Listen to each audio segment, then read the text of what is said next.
Surat civil medical કોલેજના ground ખાતે અંગદાનથી જોડાયેલી જાગૃતિ અને સમજને પ્રોત્સાહન આપવા માટે એક વિશેષ કાર્યક્રમનું આયોજન કરવામાં આવ્યું હતું। આ કાર્યક્રમ અંગદાન મહાદાન ચેરિટેબલ ટ્રસ્ટના પ્રણેતા દિલીપભાઈ દેશમુખના નેતૃત્વ હેઠળ યોજાયો હતો।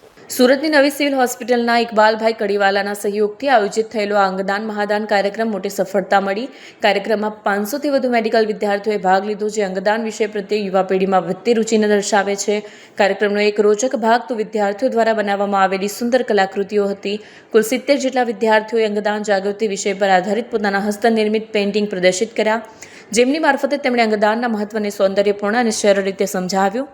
નર્સિંગના વિદ્યાર્થીઓને આ કાર્યક્રમ દરમિયાન ખાસ સૂચનાઓ પણ આપવામાં આવી। ભવિષ્યમાં તેઓ જ્યારે રોગીઓની સારવાર કરશે ત્યારે રોગીઓ અને તેમના સંબંધીઓને અંગદાન માટે કેવી રીતે પ્રેરિત અને માર્ગદર્શન કરી શકાય તેની માહિતી અને તેમને આપવામાં આવી હતી। ઇકબાલ કડીવાલા, નવી સિવિલ હોસ્પિટલ, સુરત। અંગદાન ચેરિટેબલ ટ્રસ્ટના પ્રણેતા આદરણીય દિલીપભાઈ દેશમુખના અધ્યક્ષસ્થાને આજે નવી સિવિલ હોસ્પિટલના મેડિકલ કોલેજના ગ્રાઉન્ડ ખાતે 500થી વધુ નર્સિંગના વિદ્યાર્થીઓ એકત્ર થયા હતા। 70થી વધુ વિદ્યાર્થીઓ પોતે અંગદાન મહાદાન અંગેના પેન્ટ કરીને પોસ્ટર લઈને આવ્યા હતા। એ અંગદાન મહાદાન જનજાગૃતિ અભિયાનને આગળ વધારવા માટે આ વિદ્યાર્થીઓએ સ્વયં પોતે પેઇન્ટિંગ કરેલું હતું। સાથે સાથે અંગદાન ચેરિટેબલ ટ્રસ્ટના પ્રમુખ દિલીપભાઈ દેશમુખ દાદા દ્વારા અંગદાન મહાદાન અભિયાનને સફળ બનાવવા માટે દરેક વિદ્યાર્થીઓને અંગદાનના શપથ લેવડાવ્યા હતા। તેઓની ફેકલ્ટી, તેઓના પ્રિન્સિપાલશ્રીઓ અને નર્સિંગ સ્ટાફ પણ ઉપસ્થિત રહ્યો હતો। સાથે સાથે શાંતિદૂત બલૂન ઉડાડીને અંગદાન મહાદાનનો સંદેશો આપવામાં આવેલો હતો। અંગદાન મહાદાન અભિયાન થકી છેલ્લા 4 વર્ષથી દિલીપભાઈ દેશમુખ દાદા દ્વારા ગુજરાતમાં એક જન આંદોલન બનાવી દીધું છે। સમગ્ર દેશ અને ગુજરાતમાં અનેક હોસ્પિટલોમાં અંગદાન થઈ રહ્યા છે।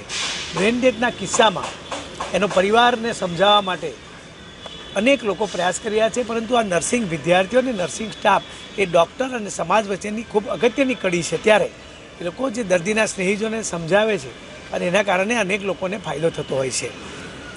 અંગદાન એ બ્રેન ડેથના કિસ્સામાં જ કરવામાં આવે છે। મારે સમાજના લોકોને એટલી અપીલ છે કે બ્રેન ડેથ કિસ્સામાં અચૂક અંગદાન કરાવે।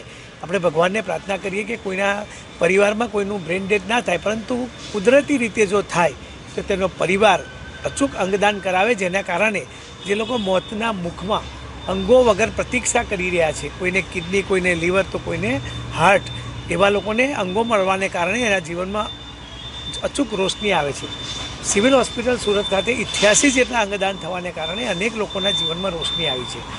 સાથે સાથે સૌથી મોટી હોસ્પિટલ અમદાવાદ ખાતે 250 જેટલા અંગદાન થવાને કારણે અનેક લોકોને અંગો પ્રાપ્ત થયા છે।